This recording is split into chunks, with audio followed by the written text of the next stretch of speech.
A few moons ago, I made a video on Rust errors where I focused on using boxed objects implementing the error trait. Some of you in the comments were quick to point out that it's more utilitarian to build custom error types, especially when we're building a library to be used by downstream projects. But what if you don't want to go through the hassle of implementing the error trait on your types? Luckily, we can use the error macro from the thiserror crate to easily derive the standard error trait on our objects. Today we'll be talking about the different attributes that we can use with this macro, and for each of those, I'll also gently touch on how they work under the hood. Before we begin, let's understand how these attributes work. Attributes in Rust can be active or inert. During attribute processing, active attributes remove themselves from the abstract syntax tree and transform, or expand, what they're annotating into some other code. Inert attributes, on the other hand, stay on the thing that they're annotating. Take the example of the active attribute CFG. When we annotate a block of code with CFG for it to only compile for Windows, if we now compile our program for Linux, the CFG attribute gets removed and it transforms the code it annotates into nothing. Take another example of the test attribute, which is inert when we're compiling for tests, but active otherwise. That is, it has to stay on the test functions when we're compiling them for tests, but it gets removed and transforms the function it annotates into nothing when we're compiling our project for a release build. In our case, the only active attribute we'll talk about is the derive macro. Apart from that, all the other attributes we'll discuss are inert. More specifically, they're known as derive macro helper attributes. They don't get removed and don't transform any code by themselves. Instead, they only serve as inputs to the derive macro. This error comprises a single procedural macro known as error, glorified into a crate. To add it to our project, we'll run cargo add thiserror. Let's start with the most common use case where we create an enum with each variant representing a variant of our custom error. We import the error macro from thiserror and derive it on our enum like so. We also need to derive the debug trait so that our error can be formatted using this debug formatting notation. Now, the error trait in the standard library requires us to implement the format method as required by the display trait. This ensures that the error can be displayed in a console window or a log. To ease the implementation of the display trait, thiserror supports the error attribute to display an error message. We can also interpolate the message with the inner fields of our error. For example, here's the parse error for a config parser, which only accepts ASCII characters. The error variant that describes unexpected characters can then be a tuple struct containing one character. To report this unexpected character to the user, we can access it using a 0 in this curly brace format string. This translates to writing the 0th member to the formatter. With the use of the debug notation, we can also display the debug representation of the field. All of this formatting equally applies to named fields. For example, if we name the character from the previous error, we can access it using its name in the format strings. The error attribute also allows any additional format arguments, just like a regular call to the format macro.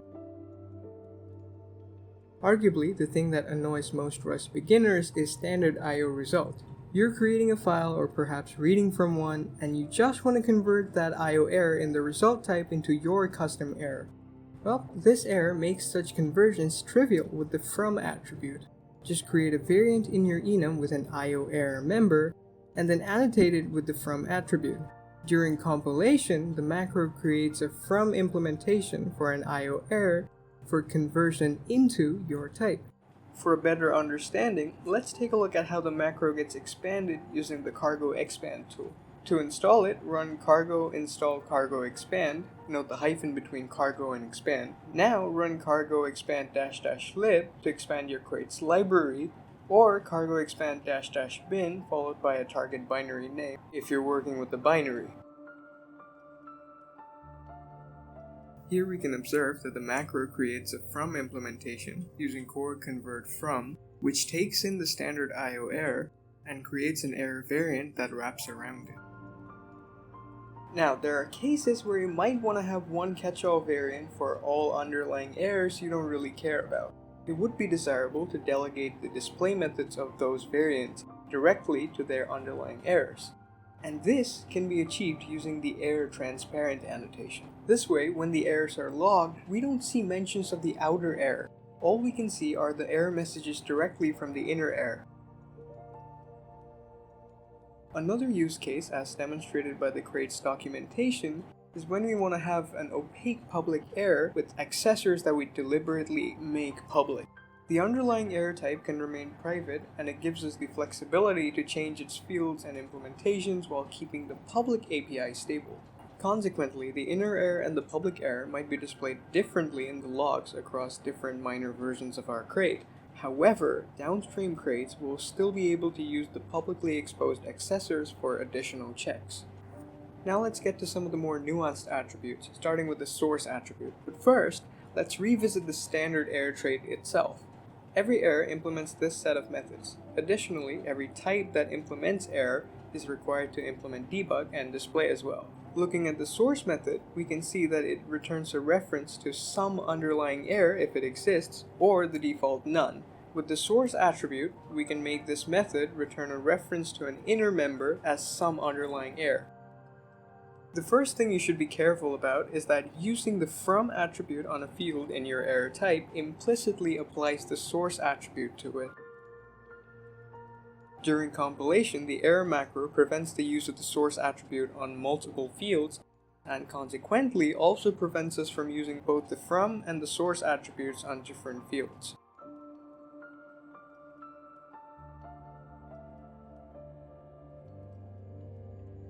The second nuance is that given your struct derives the error trait using this error macro, naming a struct field as source automatically annotates it with the source attribute. Consider this example.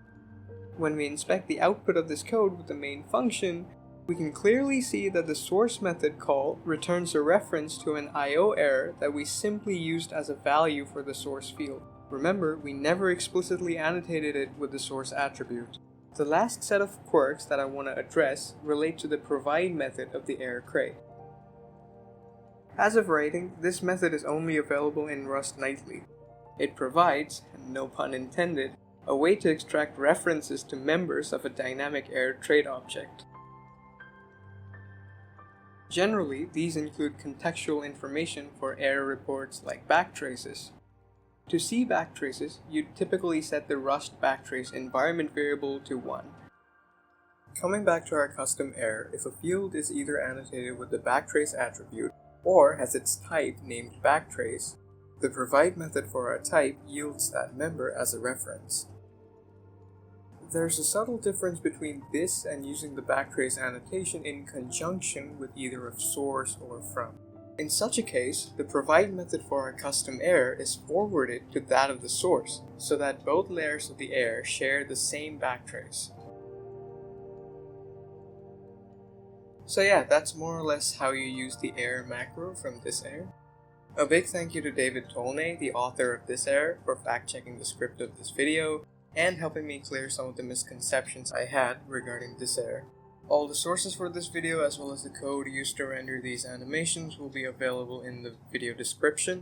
But until the next video, I'll see you around.